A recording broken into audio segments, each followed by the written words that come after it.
क्रीडांगणावरती सगळे जमले. क्रीडांगणावरती सगळे जमल्यानंतर त्या सरांना बोलवून घेतलं.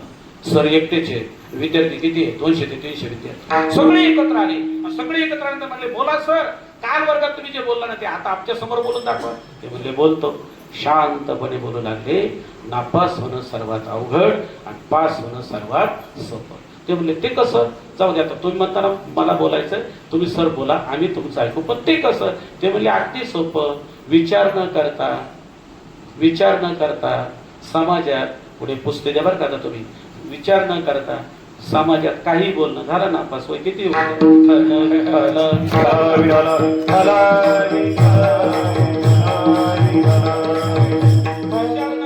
पेपर लिहिणं, विचार न करता बोलणं, विचार न करता बसणं, विचार न करता समाजामध्ये प्रदूषण निर्माण करणं, तो विद्यार्थी पास होईल का नापास होईल?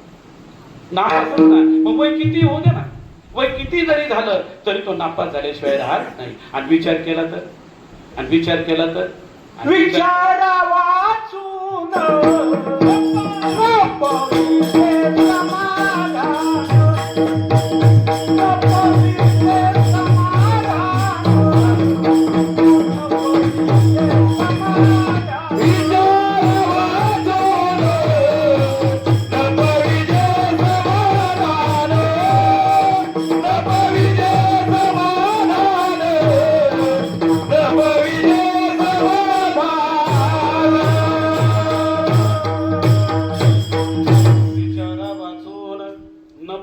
समाधान न पविजे म्हणजे प्राप्तच होऊ शकत नाही. विचार केला तर समाधान आहे आणि विचार नाही केला तर आता 4-6 दिवसापूर्वी गाडीमध्ये आम्ही एकत्र येत होतो. सहज गंमत म्हणून मी म्हटलं, नारोडी कोणत्या तालुक्यात आहे? आंबेगाव. मी परत पुन्हा विचारलं, गोडेगाव कोणत्या तालुक्यात? म्हणजे आंबेगाव. मी परत पुन्हा विचारलं, बनसर कोणत्या तालुक्यात? आंबेगाव. आणि मग मी प्रश्न विचारला, सुख कुठे समाधान कुठे? अगो बापरे, सुख कुठे समाधान कुठे? आताची गोष्ट ध्यानात ठेव ना. विचार न करता बोलणं म्हणजे झाला नापास, आणि विचार केल्यावर आणि विचार करून बोलल्यावर पास झाला ना. आणि मग मी 2 प्रश्न पुढे केले, सुख कुठे समाधान कुठे? आता सगळे शांत झाले. आणि मग मी विनोदाने बोलू लागलो.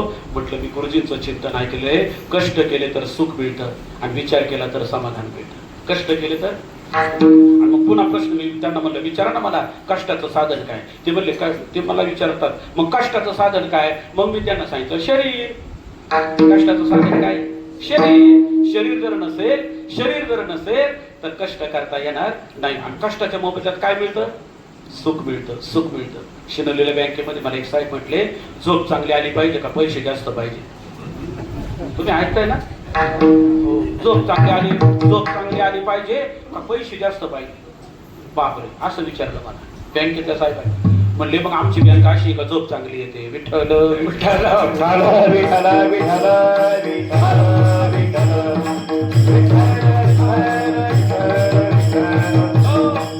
म्हणून अण्णा तुम्ही प्रमाण गोड दिला. विचारा वाचून न पविजे समाधान. म्हणून सज्जनांनो, आता आपल्याला अभंगात प्रवेश करत असताना सगळ्यांनी विचारानं जागा राहायचं. आणि ज्याचा विचार संपलेला असतो तो मात्र आजारी पडल्याशिवाय राहत नाही. आणि ज्याचा विचार सावध असतो तेने मुक्तीचारी साजी येल्या. बस अशा विचारानं आज जगद्गुरु तुकोबाराय आपल्या उपास्य दैवताचं चिंतन आणि दिग्दर्शन करत असताना सांगतायत, पंढरीची वारी आहे माझे घरी आणि कनकरी तीर्थव्रत. पंढरीची वारी आहे माझी घरी आणि कनकरी तीर्थव्रत. व्रत एकादशी पाळी नाव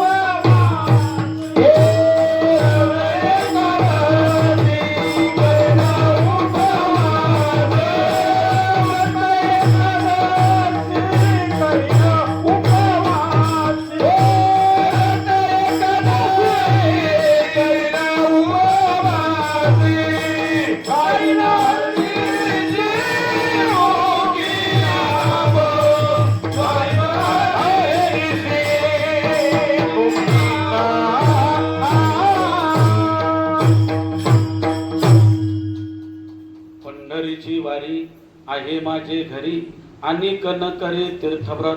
पण ध्रुवपदावर आपण सगळ्यांनी म्हणण्याकरता जोर का दिला? तर ध्रुवपदातला आनंद तुकोबाराय सांगतात हे मी विसरलो नाही. पंढरीची वारी माझ्या घरी म्हणले, मला आता इतर तीर्थ इतर व्रत वैकल्य करण्याची अजिबात गरज नाही. पण एक व्रत मात्र माझं चालू आहे, व्रत एकादशी करीन उपवास. आणि उत्तरार्धात सांगितलं गायीन अहर्निशी मुखेन. असे नामधारक असणारे, नामाचे धारक असणारे, नामाचे विस्तार अधिकारी असणारे जगद्गुरु तुकोबाराय आपल्या उपास्य दैवताबद्दल या ठिकाणी आपल्याला मार्गदर्शन करत आहे की पंढरीची वारी आहे माझे घरी. अशी वारी सातत्याने माझ्या घरामध्ये आलेली आहे. आणि ही घरामध्ये वारी सातत्याने बाबांपासून तर आजपर्यंत आमच्या वाडवडिलांनी सांभाळल्यानंतर काही उत्तरार्धामध्ये तुकोबारायांचं जीवन भामचंद्र डोंगरावरती, भंडारा डोंगरावरती, बोराड्या डोंगरावरती, बरोबर ना, त्यांचं जीवन तिकडं केलं. पण त्या वस्तुस्थितीमध्ये तुकोबारायांनी चिंतन मात्र सोडलं नाही. आणि ते चिंतन गाथ्यामध्ये अक्षराच्या रूपाने ते लिहू लागले. आणि एक अभंग त्यांनी लिहिला, पंढरीशी दारे आल्यानो संसारा दिनांचा सोयरा. पंढरीशी दारे आल्यानो संसारा अभंग त्यांनी गाथा ग्रंथामध्ये लिहिला, प्रकाशित झाला. आणि आजचा संत वाङ्मयाचा अभ्यास करणारे जे विद्यार्थी आहेत, जसं आपल्या तालुक्यातलं स्वरूप आहे वैभव महाराज राक्षे, अशी वैभव महाराजांसारखी विभूतीची काही संत वाङ्मयाचा अभ्यास करणारे आहे, ते सर्व विद्यार्थी वर्ग तुकोबारायांचा गाथा ग्रंथ घेऊन तुकोबारायांच्या मंदिरात गेले. तुकोबारायांच्या मंदिरात गेल्यानंतर विचारानं तुकोबारायांना भेटण्याचा सायास केला, प्रयत्न केला. आणि तुकोबारायांना ते बोलू लागले, का हो महाराज तुम्ही असं लिहिले, पंढरीशी दारे आल्यानो संसारा दिनांचा सोयरा पांडुरंग. ठीक आहे, काय हरकत नाही. पण आमच्यातला एक मित्र असा आहे, त्याचं वय जवळजवळ 50च्या पुढे गेलेलं आहे. आणि तो म्हणतो मला लग्न करायचं नाही. आता त्याला तर काही लग्न करायचं नाही. ज्या अर्थी त्याला लग्न करायचं नाही याचा अर्थ त्याला मुलं बाळ नाही. ज्या अर्थी त्याला लग्न करायचं नाही याचा अर्थ तो काही संसारिक नाही. मग का हो महाराज, इतर संसारिक जे आहेत आमचे वाडवडील, त्यांनी पंढरीला गेलं तर चालेल, पण या बाळाने जर नाही गेलं तर जमणार नाही का? तुकोबाराय म्हणले त्याला सुद्धा जावं लागेल. म्हणजे कसं शक्य आहे, त्याने जर लग्न केलेलं नाही, त्याला मुलं बाळ नाही, आणि तुम्ही म्हणता की त्याला पंढरीला जाणं गरजेचंच आहे. मग तुम्ही तर असं लिहिले, पंढरीची दारे आल्यानो संसारा. तुम्ही संसारिक जीवाला पंढरपूरला जायला सांगता, मग हा जर नाही गेला तर जमणार नाही का? महाराज म्हणले हा सुद्धा संसारिक आहे, त्याला सुद्धा जावं लागेल. मग विद्यार्थ्यांना जरा आनंदही झाला आणि कुतूहलाने म्हणू लागले, का हो महाराज आता एकतर त्याचं लग्न झालेलं नाही आणि तुम्ही म्हणता तो संसारिक आहे, कसं शक्य? तुकोबाराय म्हणले अगदी सोपं, जो जन्माला येतो तो मरण्यासाठी आणि जो मरतो तो जन्म घेण्यासाठी. किती शब्द झाले? 2 शब्द. आणि मग तुकोबाराय म्हणले जन्म आणि मरण म्हणजे संसार, आणि संसार म्हणजे जन्म आणि मरण. अशा जन्म आणि मरणाच्या 2 शब्दामध्ये जो अडकला त्याचं नाव संसारिक. विठ्ठल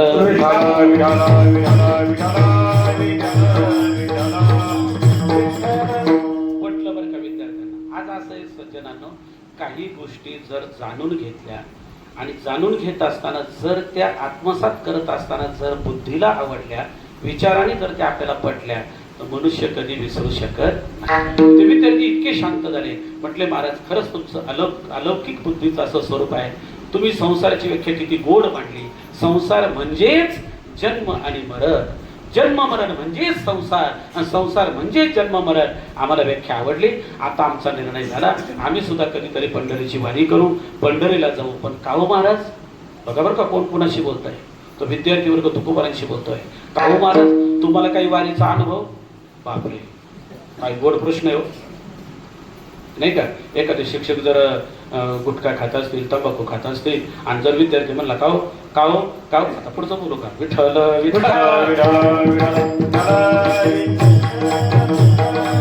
म्हणून शास्त्र असं सांगतं, ज्याचा हात खरकटा असतो तो दुसऱ्याच्या आयुष्याचं कधी भलं करू शकत नाही. तो कधीच भलं करू शकत नाही. जो तरलेला असतो तोच दुसऱ्याला तारतो, पण जो डुबलेला नाही, पूर्णपणे डुबलेला नाही आणि मध्येच बुड्या खातोय, तो दुसऱ्याला तारी कसं शक्य महाराज? तो कधीच तारू शकत नाही. विद्यार्थ्यांचा मानस तयार झाला. विद्यार्थी म्हणतात का हो महाराज आता आमचा निर्णय ठरला, आम्ही पंढरीची वारी करणार, आम्ही पंढरीच्या वारीला येणार. कारण का?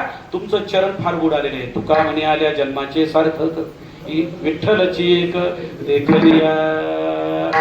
आणि म्हणून तुम्ही जे काय जन्म मरणाच्या स्वरूपात आम्हाला आनंद सांगितला की पंढरीची वारी आयुष्यातून एकदा जरी आपली त्याच न्यायाने त्याच विचाराने जर आपण घडली, गाडीनं इष्टीने जाऊ नाही, नाम घेता वाट चाले आणि यज्ञ पावला तसं नाही महाराज. त्याच विचाराने जर तुमची माझी वारी एकदा जरी घडली तरी सार्थक झाल्याशिवाय राहत नाही. आणि उच्च कोटीत त्याला म्हणतात की आपल्याला सुद्धा आनंद मिळाल्याशिवाय राहत नाही. जाऊ द्या. विद्यार्थ्यांचा मानस तयार झाला. एका विद्यार्थ्याने हळूच विचारलं, का हो महाराज, तुम्हाला काही वारीचा अनुभव? तुकोबाराय म्हणले, आपण तर साधू आहोत, आपण तर संत आहोत. आज आदराने आदरार्थीने प्रचार आणि प्रसाराच्या माध्यमामध्ये लोक आपल्याकडे महाराज म्हणून बघतायत. म्हणून त्या विद्यार्थ्याला त्यांनी सांगितलं, बाळा, आता मी होय म्हणू शकत नाही आणि नाही म्हणू शकत नाही, कारण मागचे 5-6 पानं जर उलटपलटी केले तर एक अभंग होता, पंढरीची वारी आई माझी घरी आणि कन करी तीर्थव्रत. म्हणून मी आता काही बोलू शकत नाही. पण पोरांनो, तुम्ही किती दिवस आहेत आता? तुम्ही परत निवांत भंडारडोंगरावर कधी येणार? असं करा, तुम्ही 8-10 दिवसांनी या बरं का मुलांनो. मग मी तुमच्या प्रश्नाचं उत्तर तुम्हाला दिल्याशिवाय राहणार नाही. प्रश्न काय होता? तुम्हाला काही वारीचा अनुभव, तुम्हाला काही त्या पांडुरंगाच्या सेवेचा अनुभव, तुम्हाला काही त्या पांडुरंगाच्या दर्शनाचा अनुभव. असं सगळ्यांनी आता श्रोते सज्जनांनो थोडासा मनात विस्तार करा. हा प्रश्न निर्माण झाला आणि या प्रश्नाचं उत्तर देण्याकरता जगद्गुरु तुकोबारांनी 8 ते 10 दिवसाची त्या ठिकाणी वेळ मागितली. आणि 8 ते 10 दिवसामध्ये आता तुकोबारांनी काय काय केलं ते आता खऱ्या अर्थाने हे चिंतन आहे. तुकोबारांनी नेहमीप्रमाणे घरी आले. सकाळी नेहमीप्रमाणे पहाटेच उठले. देऊळवाडीतली पूजा, आपली कुळाचाराची पूजा संपूर्ण आटोपली आणि वेद शास्त्र पुराण काय वेद शास्त्र आणि पुराण हे डोईवर असे ग्रंथ वाङ्मयाचं स्वरूप असं डोईवर घेतलं आणि भंडारा डोंगरावरती आले. भंडारा डोंगरावरती आल्यानंतर वेदाचा अभ्यास सुरू केला. सतत 2 दिवस अभ्यास सुरू केला. आणि दुसऱ्या दिवशी संध्याकाळी रात्री महाराज असे अंथरुणावर पोहडलेले आणि पोहडल्यानंतर वेद स्वप्नात आले. विठ्ठल विठ्ठल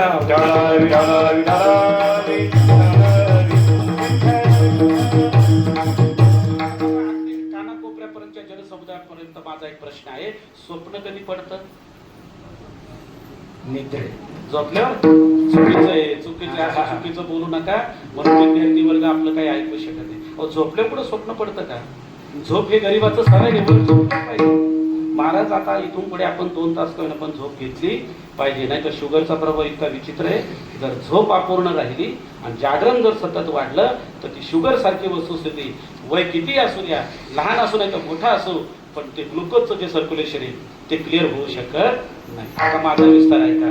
स्वप्न कधी पडतं? तुम्ही बोलत जा, चुकू द्या, चुकलं तर मी तुमचं लेकरू आहे, मला तरी काय करणार आहे, मी तुमच्या प्रेमाने मी बोलत राहणार आहे. स्वप्न कधी पडतं महाराज? स्वप्न जागं राहिलं तरी पडू शकत नाही आणि झोपलं तरी पडू शकत नाही. मग स्वप्न कधी पडतं? ज्या वेळेला कोणताही मनुष्य झोपलेलाही नसतो आणि जागाही नसतो, अशा अवस्थेत दिवसभर केलेल्या विषयाचं चिंतन जागं झाल्याशिवाय राहत नाही. त्याला म्हणतात स्वप्न. त्याला काय म्हणतात? स्वप्न. दिवसभर वेदाचा अभ्यास केलेला, शरीर शिरलेलं, शरीर दमलेलं, पण विचार एकच.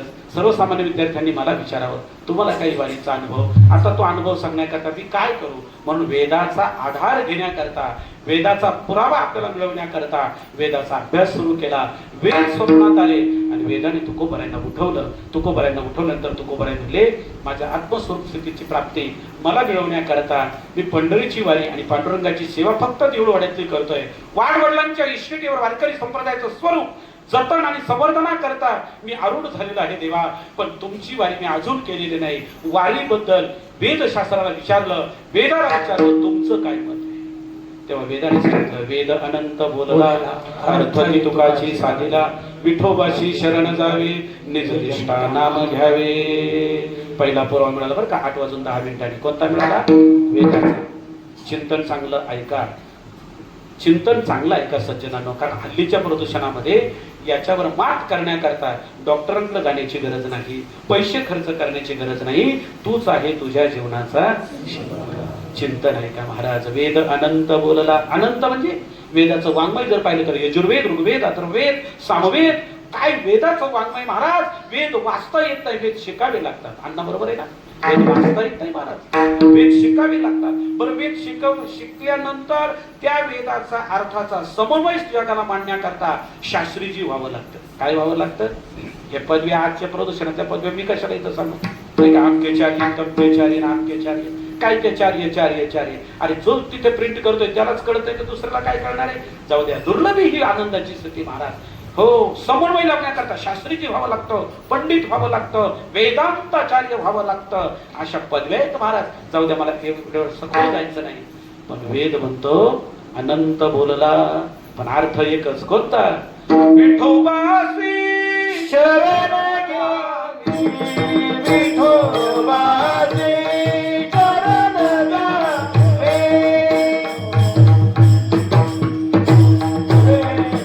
वेद अनंत बोलिला, वेद अनंत बोलिला, वेद अनंत बोलिला, वेद अनंत बोलिला.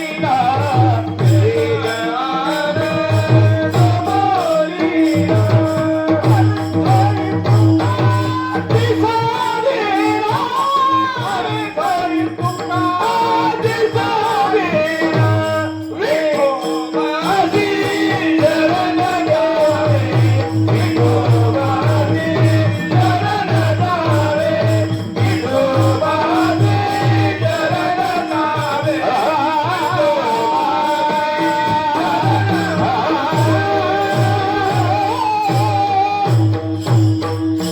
विठोबासी शरण जावे, निजनिष्ठा नाम गावे.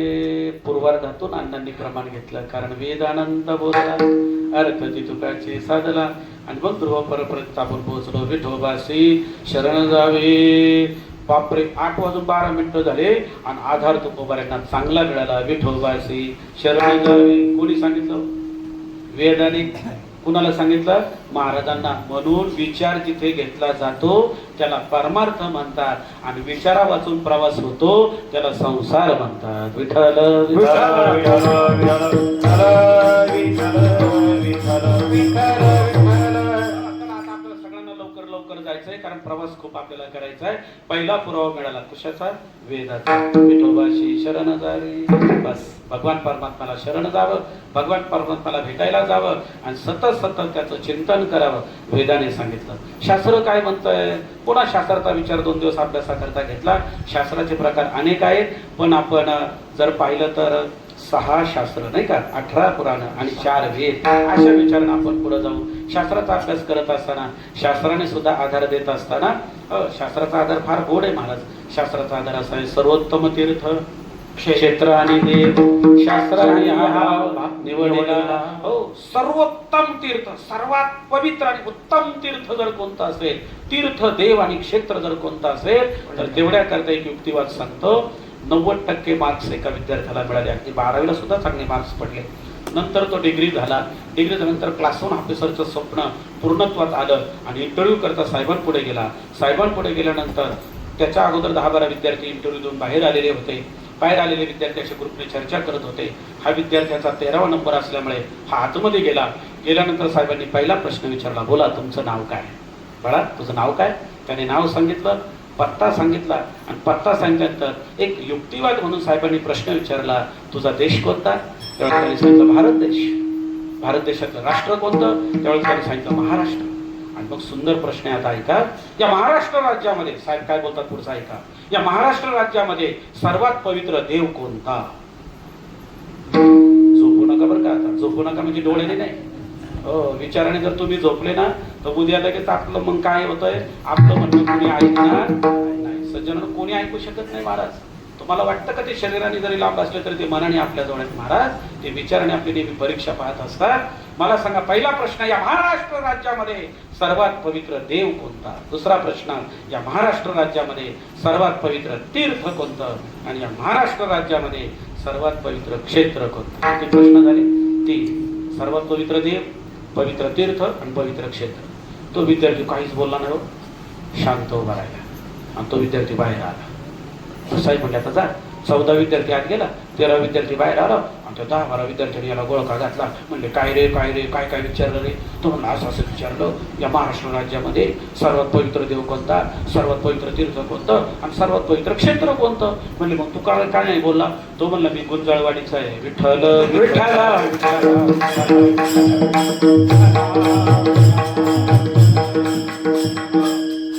बरं वाटलं की भजन करा, बरं नसेल वाटलं तर कोणी टाळी वाजवू नका. एक तर माळ घालूच नका, पण घातल्याशिवाय मरू. कोणी सांगितलं आग्रह करायला महाराज? नाही का? कोणी सांगितलं सगळ्या खाटाटोपाच्या गोष्टी? परत इथून उठायचं आणि घरी जाऊन आजारी पडायचं? कोणी सांगितलं? हा उद्योग मनाला जर आवडलं तरच टाळी वाजवा, नाही तर. आणि कधी कधी बोलताना कधी टाळ्या वाजवत जाऊ नका, हरिनामपूर्वक टाळी वाजवा. विठ्ठल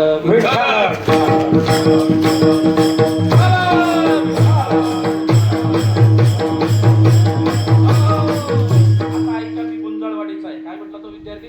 गुंजाळवाडी माहिती ना सगळ्यांना? हो, गोडेगावरून जरी निघलं तरी गुंजाळवाडी लागते आणि मग नारायणगावला जाता येतं. गुंजाळवाडी साधूबाबा वाईकरांची तपोभूमी.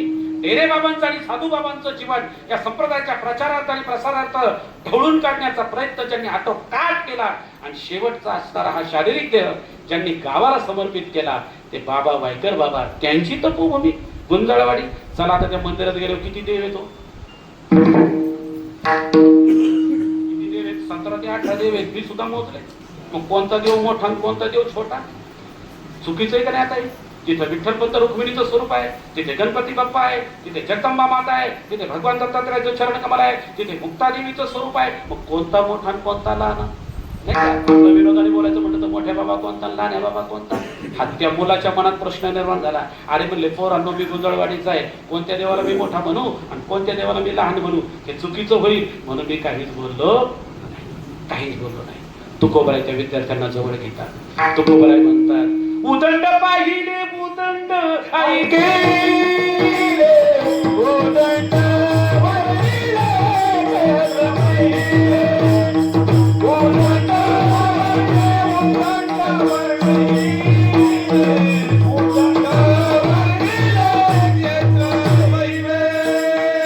उदंड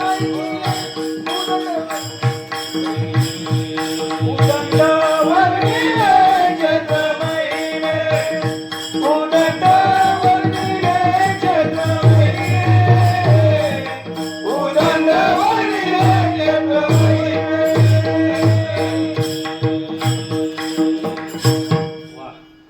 उत्तरापर्यंत आणून दिलं. हो, ऐसे चंद्रभागा ऐसे विमान. अनुभवाने बोलले तुकोबर आहे. उदंड पाहिले उदंड ऐकिले, उदंड वर्णिले क्षेत्र महिमे. पण आईशी जगात अनेक काय असतील, पण आईशी जगात अनेक काय असतील, पण आईशी कळवळ्याची जाती कधी लाभा विनम्रते.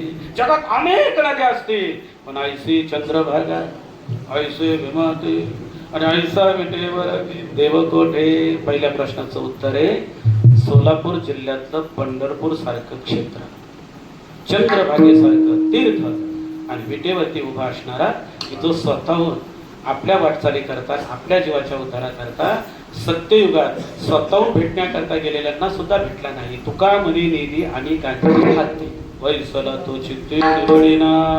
पण आज मात्र वाट पाहे उभा भेटीच्या वडी, कृपाळू तातडी उतारावे. सोलापूर जिल्ह्यातलं पंढरपूर सारखं क्षेत्र, चंद्रभागेसारखं तीर्थ आणि ऐसा विटेवर देवकोटे. चला 8:20 शास्त्राचा सुद्धा आधार मिळाला. कोणता मिळाला? ऐसी चंद्रभागा ऐसे विमाती ऐसा विटेवर देवकोटे. आता शास्त्राचा आधार मिळवला. पुराणांनी सुद्धा तेच मत आपलं मांडलं. सहुवेदी जाण षडशास्त्री कारण 18 पुराणे हरिशी गाते. या 3 आधारानंतर 80% विचाराचा प्रवाह सकारात्मक बनला. आता वारीला जायला हरकत नाही, पण माऊलींना भेटल्याशिवाय पर्याय नाही. आणि मग आळंदीला तुकोबाराय आले. आळंदीला आल्यानंतर तुकोबाराय म्हणतायत मज पामर आहे काय थोर पायेची वाहन पायेवरी. आळंदीत आल्यानंतर समाधीजवळ गेले आणि विशेष रूपाने ज्ञानोबारायांचं चिंतन केलं. चिंतन केल्यानंतर ज्ञानोबाराय सुद्धा प्रगट झाले आणि ज्ञानोबाराय म्हणतात तुकोबाराया, अहो तुम्ही देहूवरून मला भेटायला आलेला, कशा करता? सगळा विस्तार सांगितला. वाडवडिलांनी पंढरीची वारी केली, पांडुरंगाची सेवा केली, मी तर काय अजून केलेली नाही, पण मला या ठिकाणी जावंसं वाटायला लागलेले आहे. तुमचं काय मत आहे? वेदाने आधार दिला, शास्त्राने दिला, पुराणांनी दिला, तुमचं काय मत आहे? त्यावेळेला ज्ञानोबाराय सांगताय माझे जीवाचे आवडे, माझे जीवाचे आवडे, माझे जीवाचे आवडे, माझ्या जीवाचे आवडे. पंढरपुरा पंढरपुरा पंढरपुरा येईन पांडुरंगी मनरंजनी. पांडुरंगी मनरंगले पांडुरंगी मनरंगले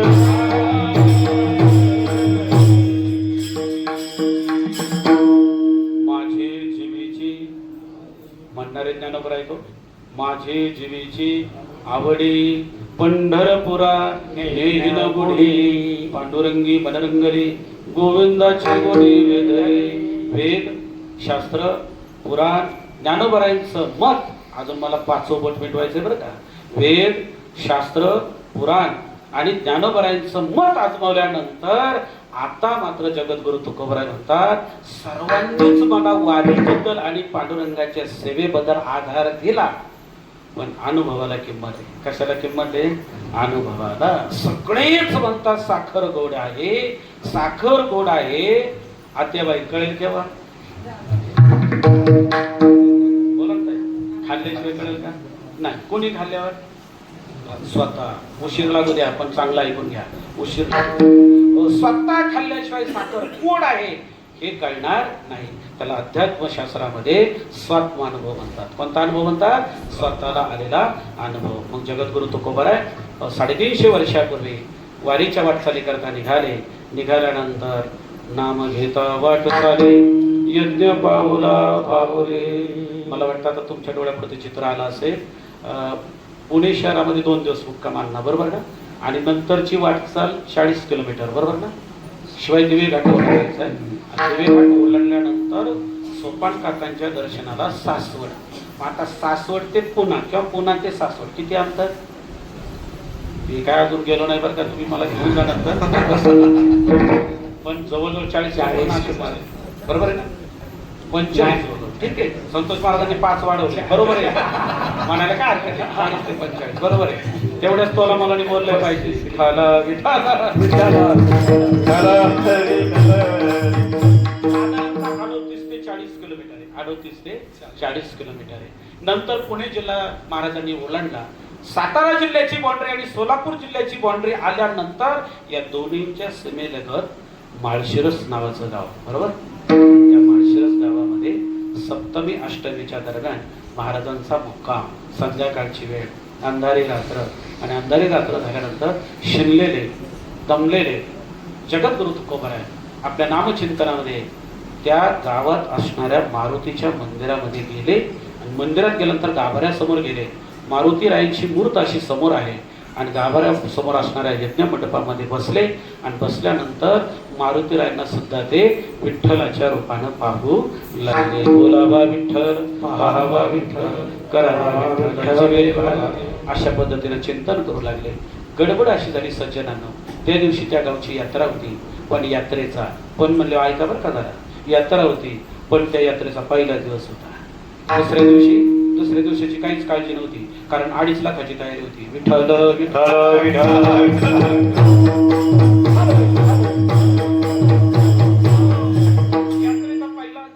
पहिल्या दिवशी आता प्रदक्षिणा सोहळा निघणार.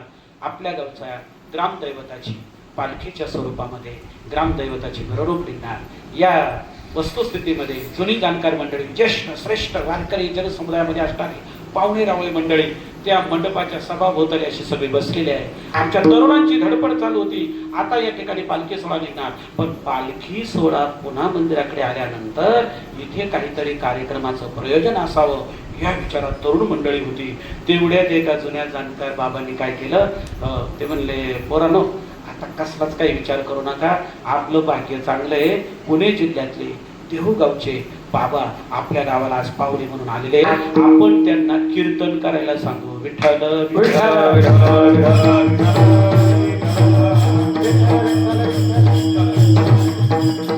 सगळ्या मुलांना निर्णय पटला. नाहीतरी म्हणजे आता वेळ थोडा राहिलेला आहे आणि आता थोड्या वेळात आपण पुढं जाणार आणि पुढं फिरणार आणि काय आणणार आपण, त्यापेक्षा हे म्हणतात ना चांगले. गेले सगळे महाराजांचं दर्शन घेतलं. महाराजांना विचारलं, म्हणजे बाबा तुम्हाला आता आमच्या गावामध्ये कीर्तन करावं लागेल.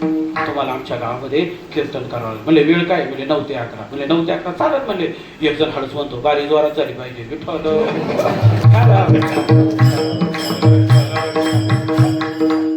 शब्द आहेत महाराज. बारी अहो इथं इतकं पथ्य महाराज या संप्रदायामध्ये. ऐका, या संप्रदायामध्ये 90 ते 95% पथ्याला महत्व आहे. तुम्ही ऐकताना मला मदत करा, किती टक्के राहिले हो? फक्त 5% फक्त औषध गोळ्यांना महत्व आहे. असा असणारा आपला वारकरी संप्रदाय. इकडं कोणी पथ्य पाळीत नाही, म्हणून इकडं कोणी नांदत नाही. विठ्ठल विठ्ठल.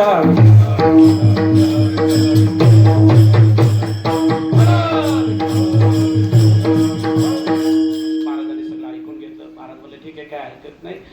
म्हणजे 9 ते 11 कीर्तनाला सगळे लोक जमलेले, हजारोच्या उपस्थितीमध्ये त्या ठिकाणी सर्व जनसमुदायामध्ये कीर्तनाला सुरुवात झाली. पण खरं कीर्तन कोणतं सगळ्यांना ज्ञात आहे. रामकृष्ण हरी जय जय रामकृष्ण हरी, रामकृष्ण हरी जय जय रामकृष्ण हरी, रामकृष्ण हरी भजनाने संकीर्तनाची सुरुवात पूर्वार्धामध्ये झाली. डोळे झाकलेले आहेत इष्टदैवतेचं, ग्रामदैवतेच्या रूपानं, उपास्य दैवतेच्या रूपानं, शेतातल्या असणाऱ्या, वस्तीतल्या असणाऱ्या त्या दैवताच्या रूपानं पांडुरंगाला पाहिलं आणि पांडुरंगाचं हृदयामध्ये स्मरण करत, चित्तामध्ये स्मरण करत करत करत जगद्गुरु तुकोबारा विधी अवस्थेपर्यंत पोहोचले. चिंतन चालू झालं, डोळे झाकलेले आहेत, भजन चालू झालं, उडी मारू लागले, गाऊ लागले, नाचू लागले. रूपाचा भंग चालू झाला. रूपाचा भंग घेतल्यानंतर पुन्हा कीर्तनाचा भंग सुरू झाला. कीर्तनाचा भंग घेतल्यानंतर त्या कीर्तनाच्या भंगामध्ये नाचू लागले, गाऊ लागले, तल्लीन झाले. आणि त्या तल्लीन अवस्थेमध्ये मागचे बसलेले मंडळी म्हणले, हा बुवा काही कामाचा, हा गडळे पाहत नाही किती वाज. गेला भावा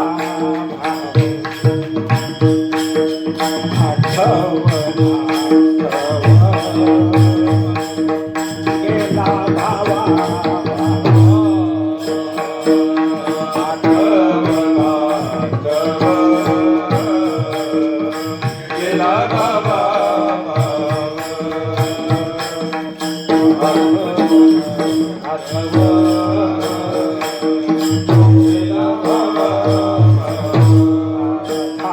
स्वयमेव पांडुरंग